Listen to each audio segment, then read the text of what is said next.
Hai, hello, salam sejahtera Malaysia. Selamat datang ke channel Fels Lifestyle. Terima kasih kerana terus setia dan terus bersama di dalam channel ini. Saudara-saudara yang saya amat hormati, pada pilihan raya negeri Sabah tahun ini sudah pasti menjadi tumpuan seluruh rakyat di Sabah, di negeri di bawah Bayu. Sebelum itu kita juga telah mendengar ada kononnya konspirasi politik untuk menjatuhkan JRS terkait dengan isu skandal rasuah berjemaah di Sabah, yang dimana skandal ini telah menyebut beberapa nama kepimpinan di dalam kerajaan negeri Sabah, termasuk Ketua Menteri Sabah. Tapi belum lagi dapat confirm bersalah, tapi nama mereka ada disebut. Jadi saudara-saudara, mungkinkah dengan timbulnya skandal rasuah Sabah ini yang menyebut beberapa kepimpinan di dalam kerajaan negeri Sabah, adakah ini akan menjadi penyebab kepada kejatuhan Haji Jinor? Saudara-saudara, mungkinkah juga ada gabungan baharu? Ini satu artikel Pakatan Baru di Sabah, warisan Nafi, Jeffrey enggan komen. Kabar angin bertiup kencang bahawa Parti Warisan dan Parti Solidariti Tanah Air (STA) sedang berbincang untuk membentuk pakatan baru, didorong oleh pendirian bersama mereka terhadap parti politik yang berpangkalan di Semenanjung Malaysia. Naib Presiden Warisan Terence Siambun telah menafikan sebarang perbincangan sedemikian, manakala Presiden STA Jeffrey Kitingan kekal menutup mulut dan hanya menjawab tiada komen. Dalam kenyataan kepada Malaysia Kini, Siambun berkata, spekulasi memang cenderung timbul apabila PRN semakin hampir. Bagaimanapun dia menegaskan Warisan tetap komited dengan prinsip terasnya dan kepentingan rakyat Sabah. Sebarang perbincangan rasmi atau keputusan strategik akan dimaklumkan melalui saluran rasmi. Jadi bayangkan saudara-saudara, kalau STA dan juga Warisan bergabung, adakah dengan ini kerajaan negeri JRS, gabungan JRS akan tumbang?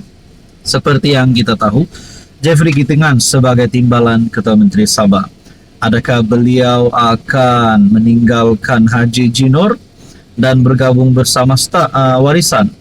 Dan mungkin ada satu lagi pertanyaan, bagaimana pula dengan UMNO Sabah?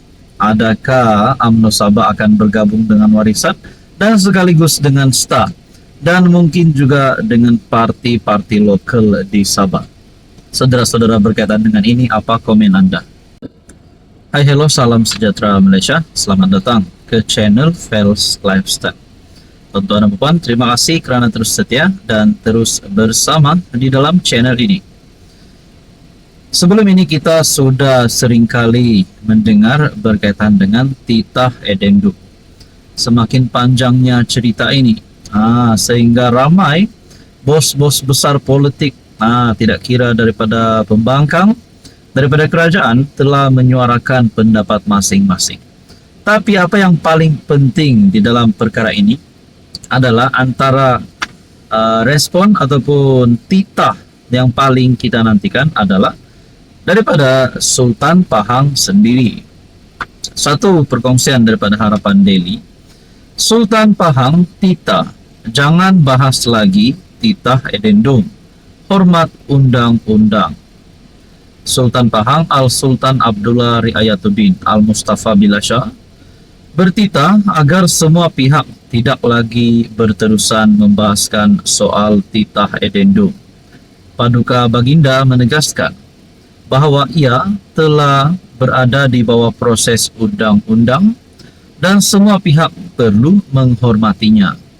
Baginda tidak mahu mana-mana pihak menimbulkan sebarang kekeliruan dan retorik berhubung isu itu. Baginda Sultan Pahang meminta agar semua pihak tidak berterusan membahaskan soal titah edendum.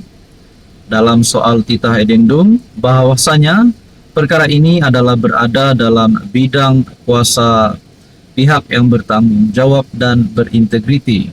Oleh itu, semua pihak perlu menghormati proses serta undang-undang yang telah ditetapkan dan tidak menimbulkan sebarang kekeliruan dan retorik. Saya menyeru kepada semua supaya berpegang teguh kepada nilai kejujuran, amanah, saling menghormati, dan bersikap terbuka dalam menyelesaikan sesuatu perkara. Titah Paduka Baginda ketika himpunan Pahang bermunajat Raja Berdaulat di Masjid Negeri Sultan Ahmad I. Isu titah addendum paling banyak dimainkan oleh pembangkang. Biarpun Perdana Menteri menjelaskan beliau tidak boleh mengulas hal itu. Artikel daripada Harapan Daily bertarik 28 Februari. Apa komen Anda? Hai hello, salam sejahtera Malaysia. Selamat datang ke channel Fels Lifestyle. Terima kasih tuan-tuan dan puan kerana terus setia dan terus bersama di dalam channel ini. Kejutan demi kejutan kepada rakyat Malaysia. Banyak sangat kejutan, terutamanya yang melibatkan rasuah. Baru-baru ini saja bekas pegawai kepada bekas Perdana Menteri ke-9 iaitu Ismail Sabri Yaakob ditahan. Penemuan RM 100 juta dan banyak lagi cerita berkaitan dengan ini. Pada akhirnya SPRM telah membuat keputusan akan memanggil 8 lagi individu. Persoalan dia siapakah 8 individu tersebut? Satu tulisan daripada Syabuddin Husin, syabuddin.com. 8 lagi akan disiasat SPRM. Siapa mereka? 8 individu akan dipanggil SPRM untuk dirakam keterangan berhubung siasatan ke atas 4 pegawai kanan Perdana Menteri ke-9.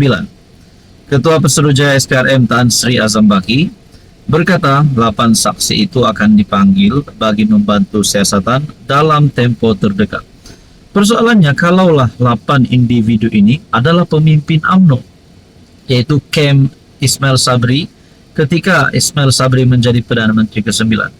Adakah perkara itu satu yang kita boleh ambil sebagai spekulasi? Mungkinkah 8 individu ini adalah geng Ismail Sabri? Dan kalau memang 8 individu ini dipanggil dan mereka tidak bersalah, ataupun kalau mereka bersalah, adakah geng-geng ini akan ditangkap? Dan bagaimana pula dengan status Ismail Sabri Yaakob? Kita akan memanggil 8 saksi menurut SPRM. Bagaimanapun, beliau tidak mendedahkan butiran mengenai identiti 8 individu terbabit. Adakah 8 individu terbabit adalah kelompok ataupun jemaah menteri ketika Ismail Sabri Yaakob menjadi Perdana Menteri? Ataupun mungkin pegawai-pegawai ataupun pemimpin UMNO? Kita pun tak tahulah, belum lagi ada dinyatakan. Azam Baki berkata, bahagian pencegahan wang haram kini sedang meneliti dokumen-dokumen yang dirampas membabitkan siasatan kes berkenaan. Di dalam tulisan ini berkata, SPRM dilaporkan menyita wang tunai lebih RM 100 juta yang disyaki ada kaitan dengan dana politik dalam serbuan terhadap sebuah rumah milik bekas pegawai kanan kepada bekas PM9. Nah, persoalannya siapakah 8 individu itu? Adakah selepas ini akan ada lagi serbuan berlaku? Dan kalau ada serbuan, agak-agak berapa lagi ratus juta akan yang ditemukan? Nah, semua ini menjadi persoalan seluruh rakyat Malaysia. Kita nantikan saja apa yang akan berlaku.